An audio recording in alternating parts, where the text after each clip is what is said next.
Hi అండి, welcome to class computer. ఇది వచ్చేసి HP 835G7 అండి, AMD Ryzen 5 Pro 8GB RAM 256 SSDతో వస్తుందండి. 21,999 రూపీస్ అండి, ఫిక్స్డ్ రేట్స్ అండి. అలాగే మీకు దీంతో పాటు గ్యారంటీస్ వారంటీస్లో display, keyboard, battery 1 month guarantee అండి. RAM, SSD, motherboard 1 year guarantee ఉందండి. అలాగే లైఫ్ టైమ్ సర్వీస్ వారంటీ ఉందండి. మీ దగ్గర ల్యాప్టాప్ ఉన్న రోజులు లైఫ్ టైం సర్వీస్ ఫ్రీగా చేస్తామండి. అలాగే దీంతో పాటు వైర్లెస్ మౌస్, బ్యాగు, ఛార్జర్ కూడా ఫ్రీగా వస్తుందండి. న్యూ పీస్ లాగా ఉంటుందండి, ఇంపోర్టెడ్ అండి. వచ్చి చెక్ చేసి చూసుకొని మీకు నచ్చితేనే తీసుకోండి, లేకపోతే లేదండి. పెన్ డ్రైవ్ పెట్టేసుకోవచ్చు, హెడ్ ఫోన్ పెట్టేసుకోవచ్చు.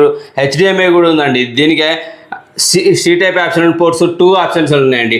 Blue pin, original charger blue pin వస్తుందండి. సన్న పిన్ చాలా పర్ఫెక్ట్గా పనిచేస్తుంది. ఒరిజినల్ వాడండి మ్యాక్సిమం. పూర్తి వివరాల కోసం వాట్సాప్లో హాయ్ అని పెట్టేసేయండి, మోడల్ నెంబర్ పెట్టేసి 835G7 అని చెప్పేసి పూర్తి వివరాలు పంపించేస్తామండి. Thank you very much.